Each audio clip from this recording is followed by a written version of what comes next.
So if you're like me, you've been hearing about Vontae Davis retiring at halftime ever since Sunday. And I honestly wanted so bad to drop this video yesterday, but I was coming back in from out of town. By the time I got here, bro, it was pretty late. I didn't want to rush the video. Anyway, being able to revisit it today, there's two camps that seem to have formed. And some people have kind of taken their initial emotion out of it and really thought about it logically, and they may now feel differently than they did going in. That's the camp that's saying, yo, it's a free country. Any person can really quit any job they want at any time. And just because it doesn't happen that often, this includes high profile jobs such as being an NFL player. Now there's another camp who feels that it's disrespectful and that he quit on his teammates and that he should have finished the game. And both sides have valid points. Today I'm going to give you the story of Vontae Davis, a condensed version of his football career from beginning to end. I'm going to talk about what I think led to this seemingly abrupt decision, and by the end of this video, you may even switch camps. Today I'm going to answer the question, what happened to Vontae Davis? Yo, my intro song is going to sound so crazy while covering this story.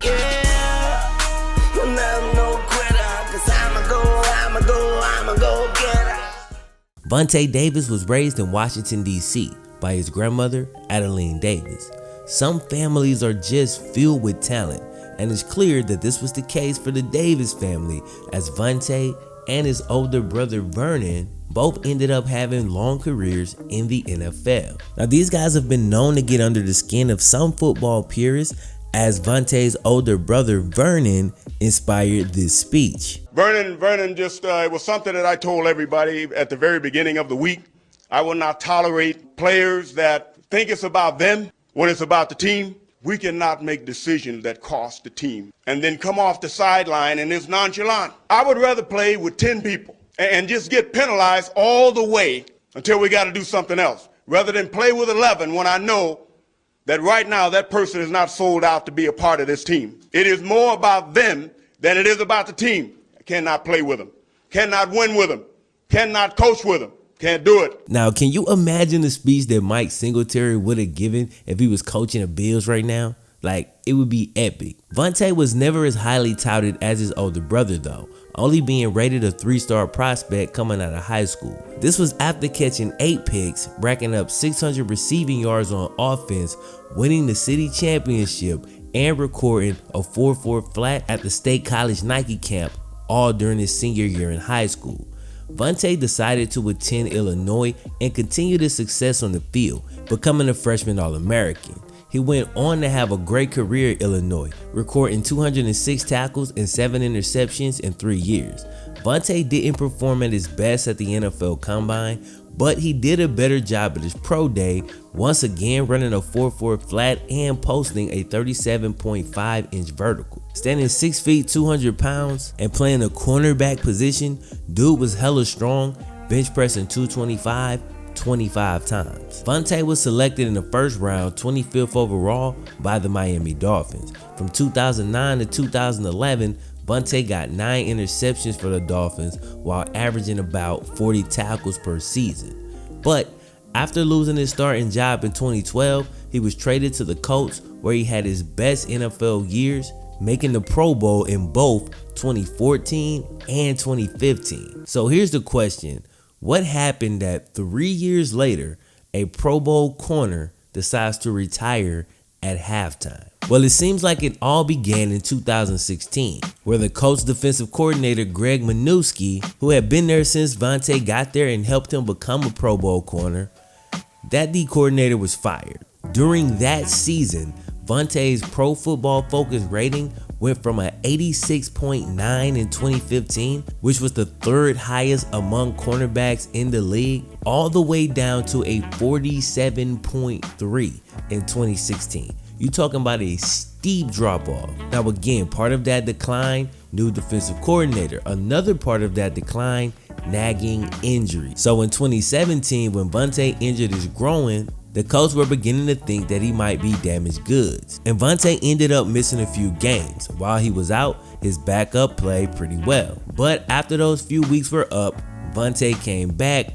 and he got his starting job back. But he wasn't quite the same, and the Colts decided to bench him for the younger corner. And I believe that it was at this moment in 2017 when Vontae Davis retired mentally from the National Football League. See, he was playing hurt then, and he had put off surgery on his injured groin in order to sacrifice and play for the team. But he couldn't quite cut it, so they benched him. Not only that, but they decided not to allow him to travel to the next game. Dead weight. Now, don't underestimate the disrespect here, okay? If you're a vet and you haven't shut it down, not at that point, you know what I'm saying? But you've instead decided to play through an injury when you clearly need surgery, and the teams decide, you know what, you're not traveling, no thanks. That's tough. And Vontae went ahead and came out and admitted that, yeah, he felt disrespected by this move. I mean, hell, he was a veteran and a former Pro Bowl player, so at this point, I'm not playing, I'm not even traveling, and I got a groin that needs to be surgically repaired. So of course, he gets the surgery. Now he's out for the rest of the year, and his stint with the Colts, just like that, was over. The Colts released him after the season. Now, when Vontae came into the NFL, he signed a $10 million contract. In 2014, the Colts gave him $40 million with $20 guaranteed.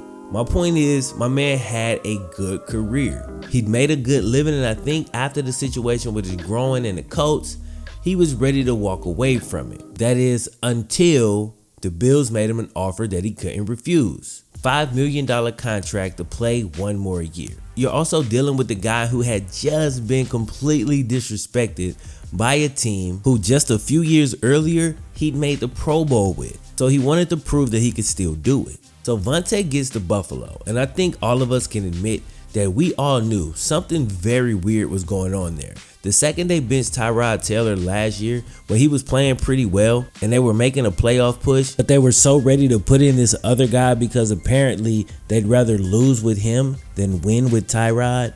I think we all knew that this organization wasn't being run very well. But hey, Vontae makes a decision, he goes over there. Now, he's still healing from his groin injury, and the older you get, the harder it is to recover. So the deal is, Vontae was likely never 100% during this short stint with the Bills. But after Phillip Gaines and Teron Johnson both popped up on the injury report, it was time for the Bills' $5 million investment to hit the field. But he wasn't ready. Didn't matter though. So Vontae gets out there, and the game is probably moving fast as hell. Plays he thinks he can make, he just can't quite get there. We all know that cornerback is a position you got to be able to move freely. You can't be thinking about your groin and your ankle or nothing. You need to be able to cut on a dime and react immediately. So Vontae's out there and he's seen everything.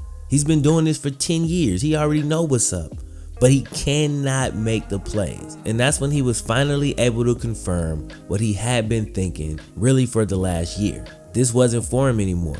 His days were done. So after making a couple tackles, getting burnt by some 20-year-old wide receivers a time or two, Vontae knew he just didn't want it bad enough anymore. He was cheating the game by being out there. So at halftime,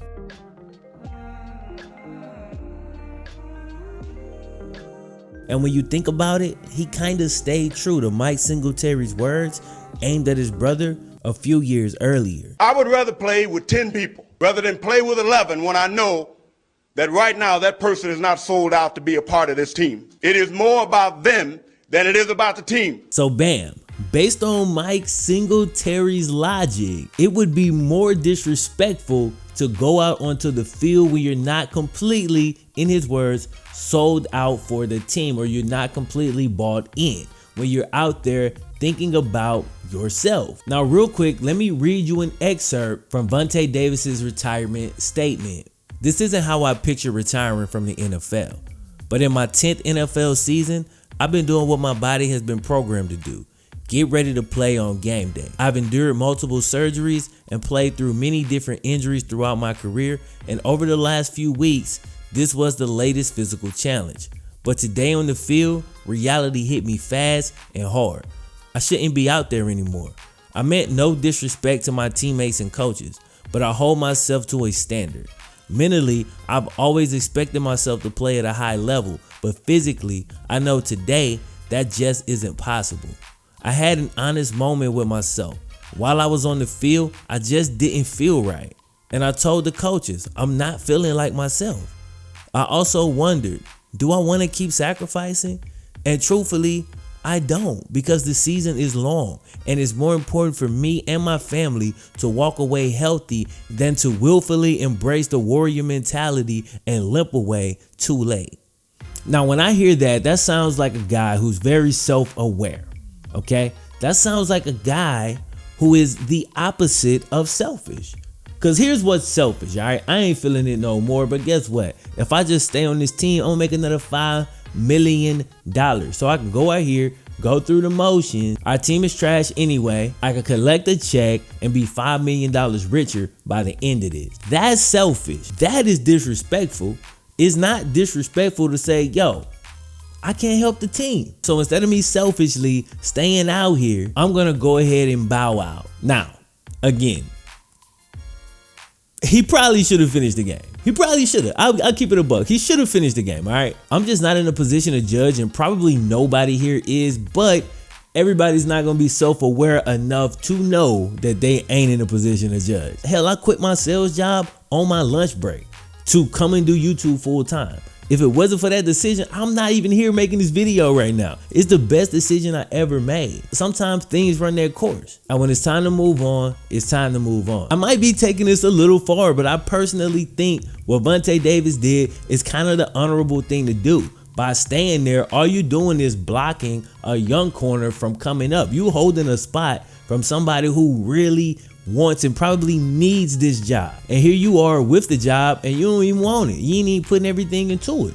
So why hold that spot? This is gonna be controversial, but anyway, you know, that's just my opinion.